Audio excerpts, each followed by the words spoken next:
If you consider yourself a fan of anime or manga, you've most likely heard the name Tezuka Osamu. This pioneering figure in the history of Japanese animation is known for being the artist behind landmark titles such as Astro Boy, whose 1963 adaptation was the first Japanese anime program to be broadcast to a Western audience. He's also known for creating the manga series Dororo, which is a tale about a thief named Dororo, whose name I'm going to butcher a lot, and a young master swordsman named Hyakimaru, who was sacrificed by his father to 48 fiends so he could gain the power to rule Japan with the aid of these demon lords. It's quite a notable work of art that influenced more modern series such as Berserk and even spawned a video game, the 2004 PlayStation 2 hack-and-slash title Blood Will Tell. I'd never heard of Blood Will Tell prior to seeing it mentioned on the PlayStation 2 subreddit and being absolutely floored by its price. This is going to be one of those games that you'll have to go to a ROM site to download. Even though I play most of the games I make videos about on an emulator because of upscaling and kinda because I'm too cheap to get a capture card, I still own physical copies of them. This is definitely an exception because these prices are absolutely bonkers. On average, the game in its original case sells for about $250 to $300. Yeah, no thanks. I still have student loans to pay off. I imagine you wouldn't want to have to sell a kidney to play this either, so just go to a ROM site and download it. There are no modern re-releases or anything, this is pretty much a dead game. Sega isn't losing out on any potential sales, they're really not doing much with the Dororo IP to begin with. I'm not even sure if they currently own it or not. Information about this game is pretty sparse on the internet.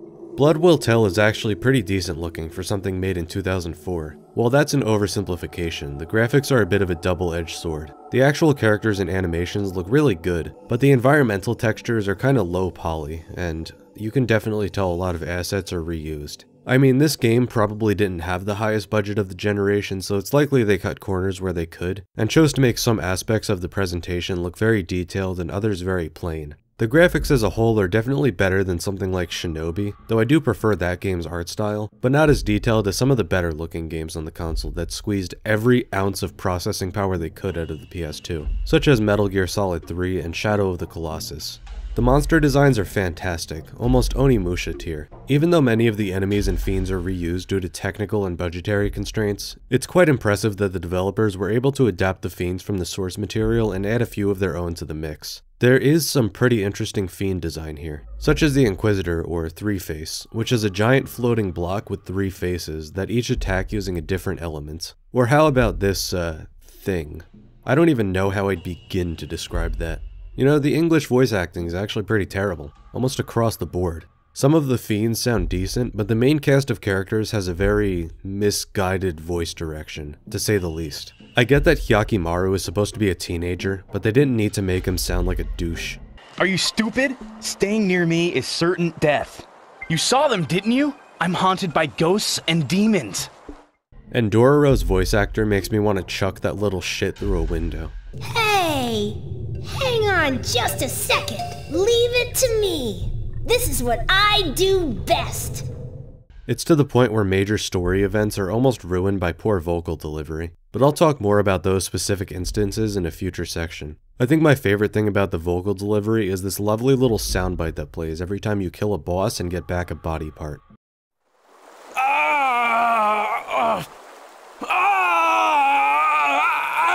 My eye! Of course, whenever someone walks into the room when I'm playing the game, it happens to be when Hyakimaru is growing back a body part and making those seductive sounds. Even worse is when it's the crotch chakra.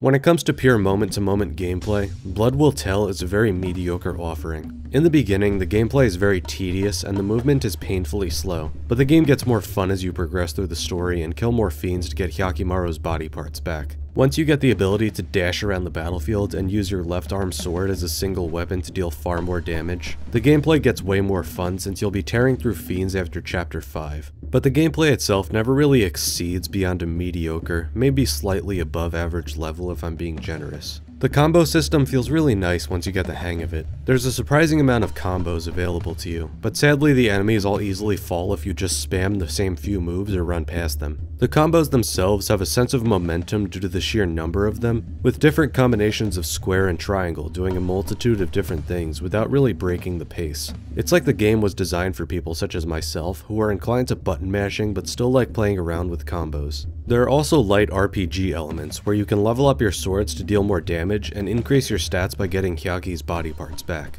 But this isn't really as deep as you'd think, and mostly just serves as a way to scale up in power for the late game. You can equip different swords, but I only found it necessary to equip the highest level sword for normal combat, and unique swords such as elemental swords or the sword of protection for certain fiends, and the cloud sword during the final boss. Hyaki also has 2 weapons that definitely weren't present in the source material. There's a machine gun coming out of his arm and a damn bazooka in his leg. These weapons aren't really for crowd control like Dante's firearms in the Devil May Cry series. Rather, they're for dealing hefty amounts of damage at range. Especially the bazooka, which is absolutely essential for some bosses that are either mobile or flying. The biggest issue with these weapons is the lack of a proper lock-on system that indicates which enemy you've locked onto. You can press L1 in order to go into a stance that is similar to a lock-on stance in other games, but it still leaves much to be desired because it's not always obvious which enemy you're gunning for. Fortunately, with the machine gun, you'll definitely hit someone, but you're not sure who that someone will be. Another issue is the constant knockdown. Almost every enemy has the ability to send Hyakimaru flying a few feet backwards and left prone for an irritating amount of time. Sometimes you can avoid being prone by hitting X at the right time, but it's still frustrating to constantly be thrown back several feet. It wouldn't have been as big a deal if it didn't happen with almost every enemy, but it is far too frequent. The bosses have somewhat creative mechanics, such as this demon tank that requires you to throw bombs at him, but most of them are just defeated by sliding in behind them and smacking them in the face or back until they die. The boss camera solves a lot of the issues I had with the lack of a lock-on system, but only for bosses. You can easily turn the boss camera on and off, in case you need to focus on something other than the boss, but the boss camera should definitely be turned off if you use a magic attack on them because Hyakimaru will go wherever the hell he wants. That is, if the boss camera is toggled on. Speaking of bosses, I'd like to give a special shout out to the final boss, the 48th Fiend. Most of the fight is fairly easy to figure out, but the devs made it so you need to finish him off by doing a QuickTime event in which you rapidly press 48 consecutive button prompts. If you fail, you have to knock him down all over again, which is a tedious procedure on its own, but if you don't have the Cloud Sword, which makes one button press count for 2 slashes, then you have to have practically superhuman reflexes to defeat this degenerate. Or you could be like me and take matters into your own hands.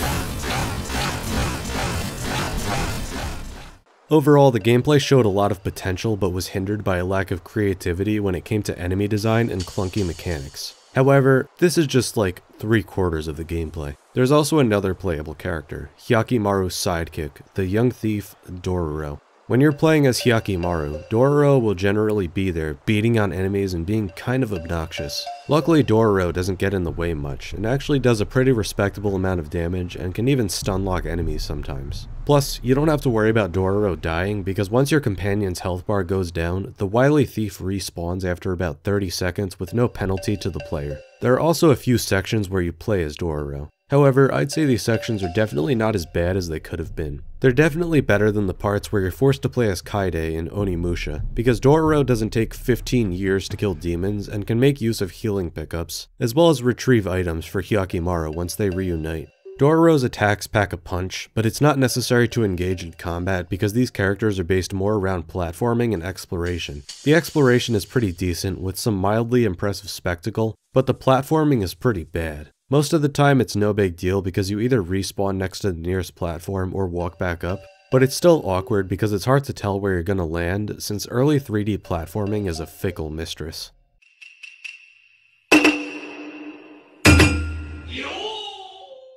So I'm going to really dig deep into the story in this section because Blood Will Tell has gameplay that isn't really much to write home about, but there's a lot to say about the story, which is incredibly meaty due to the fact that this is adapted from a 50-year-old anime. If you haven't seen the 1969 Dororo anime series or played Blood Will Tell and want to try it out spoiler-free, skip to this timestamp.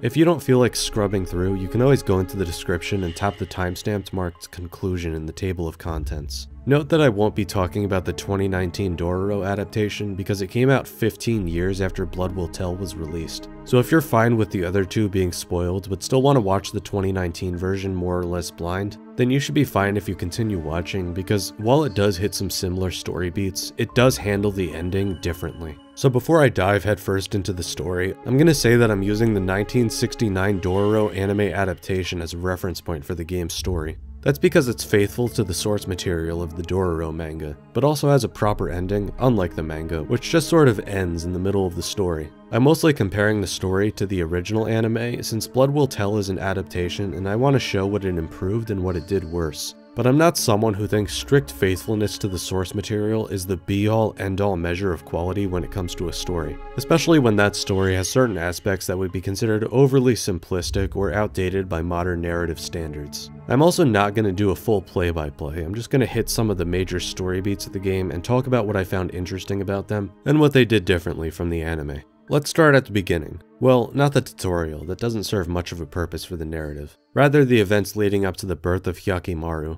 The basic premise for both the anime and the game is that Hyakimaru's father, Kagemitsu Daigo, sacrificed his firstborn son to the 48 Fiends in order to gain enough power to unify Japan and rule over the entire country by force. Note that this game is set in the Sengoku, or Warring States period in Japan's history, so unifying Japan was a pretty big deal in this game setting, to say the least, because the constant battles had ravaged the face of the country for well over 100 years. The reason the Fiends wanted Daigo to sacrifice his firstborn differs in the anime and the game. In the anime, they made the request because, well, they're demons. Their entire existence is to cause as much suffering as possible, and taking the body parts from a defenseless infant and forcing him to live in darkness without his senses, and tormenting him as he grows up is a great way to maximize the amount of suffering in the world. He is born looking so grotesque that his mother sends him down the river in hopes that he would drown and be reclaimed by nature. But a kindly old doctor named Jukai finds Hyaki and essentially crafts an entire artificial body for him, using ceramic and healing magic, then training him in combat, making him a sort of extremely durable 16th century samurai cyborg. The show doesn't give a clear reason why the Fiends specifically wanted Hyakimaru's body parts, but the game does. They attempt to fill in the void by saying Hyakimaru is actually a chosen one who was sent by the Buddha to kill all 48 of the Fiends. And the Fiends were terrified of this prophecy coming to fruition, so they take away every body part but are unable to kill him. The issue with this specifically is that it introduces a bit of a self-fulfilling prophecy to the mix. If the Fiends didn't want this prophecy to come true, then why did they antagonize Hyakimaru and make him hate them from the moment he was born, rather than leave him alone and not really make their presence known to him? If he doesn't know they exist, then how can he fight them? The Chosen One story was clumsily shoehorned in and doesn't really serve much of a purpose in the overall narrative because the demons don't really need a reason to be evil. And Hyaki already has enough of a reason to kill the Fiends, he needs to get his body back. The Chosen One story kind of made the game feel a little more lighthearted, which is indicative of an overall trend I'd noticed when playing the game and watching the anime alongside it. Even though the anime is 35 years older than the game, it's a much darker story, which is funny because this is that show's theme song.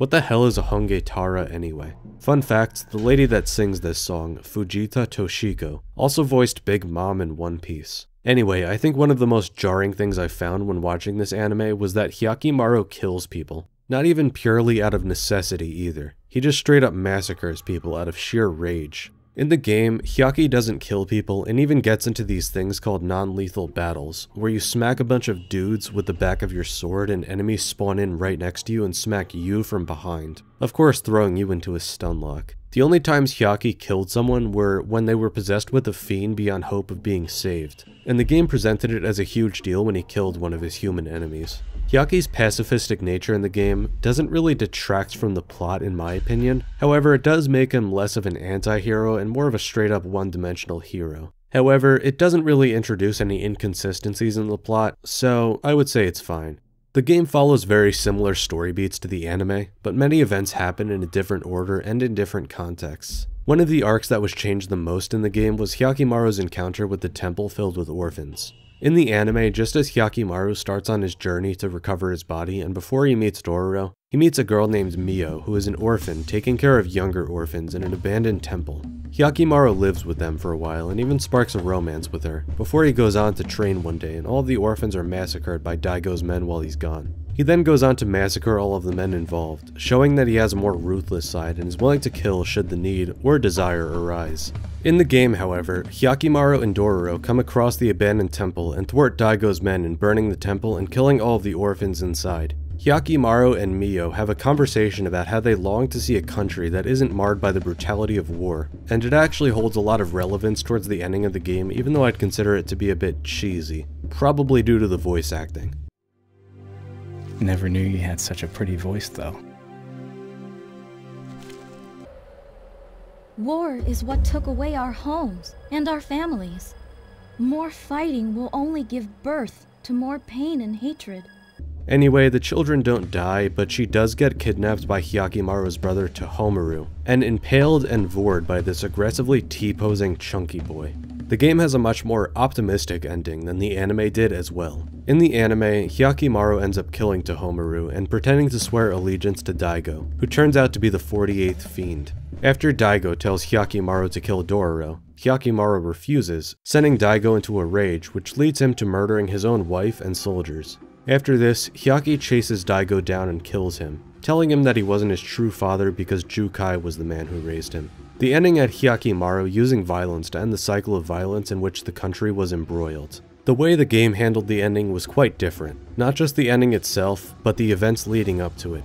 Blood Will Tell introduced a new character, the samurai Snake Eyes Saburota, who followed Hyakimaru and Dororo around during the latter chapters of the game. Towards the very end, Saburota revealed in his dying breath that he was created by the fiends to kill Hyaki, and if he had succeeded, then they'd give him a heart. This is important because it was thought that the aforementioned human that was created from Hyakimaru's body parts was Saburota, but he told Hyakimaru that Dororo was the one who was created by the fiends, and Hyaki must kill Dororo to retrieve his final body part, his right arm.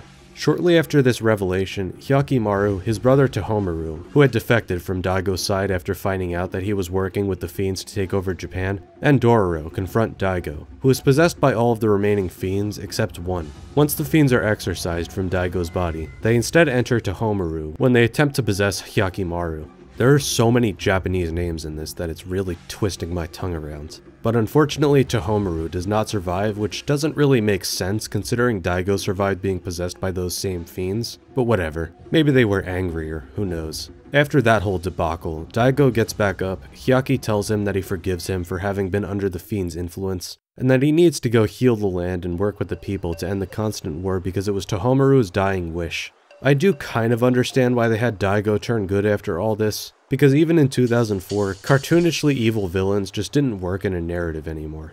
But it didn't really make sense for the writers to chalk it all up to the influence of the fiends, because Daigo willingly gave up his son to them for power before allowing himself to be under their influence. It's another one of those oversights that the narrative of the game introduced that really wasn't in the original story. Though I'm not necessarily saying it's a bad thing that Daigo made that heel-face turn. The game doesn't just end there, however. Remember when I said that it was revealed that Dororo was made from Hyakimaru's body parts? This doesn't make much sense either, because you'd think she would lose her body as Hyaki regained his. It's like the fiends made duplicate parts just so the 48th fiend could possess the newly made Dororo. And this epilogue starts out a bit rough too. You see, Hyakimaru reveals that he knew Dororo was a girl the entire time. Of course, the writing and voice direction made the scene a lot less shocking to the characters than it should have been because, well, just watch.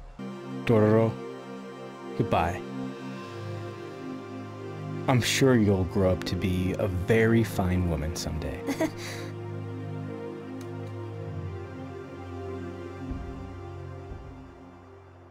After that, touching display, Hyaki and Dororo go their separate ways so he could find a way to exorcise the fiend that's residing within her. And the epilogue fast forwards a few years to where Dororo is a young woman and Hyakimaru looks exactly the same.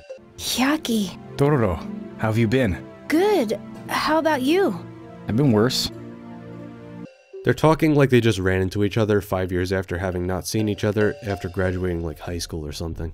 The fiend is exorcised and everyone lives happily ever after because the writers were able to make their own ending since the manga didn't officially have an ending. Overall, it was much less dark and as a consequence had less substance, with more forced character interactions and stilted dialogue, as well as heel-face turns that didn't really make sense in the context. But for a rather generic PlayStation 2 hack-and-slash game, the story was rather well told in this context.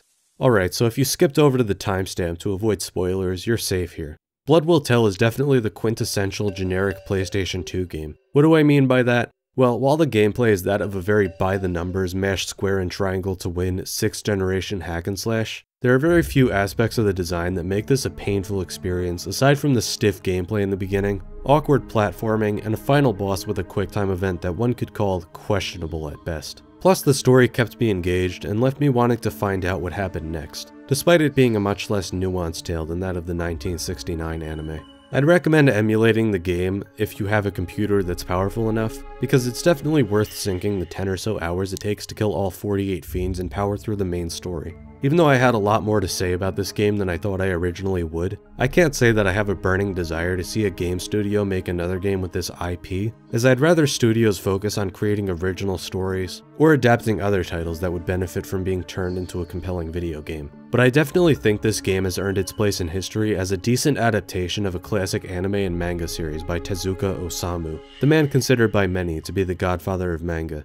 Alright, that's all my Hongetaras. I'll see you next time. Please remember to like and subscribe. Thanks for watching.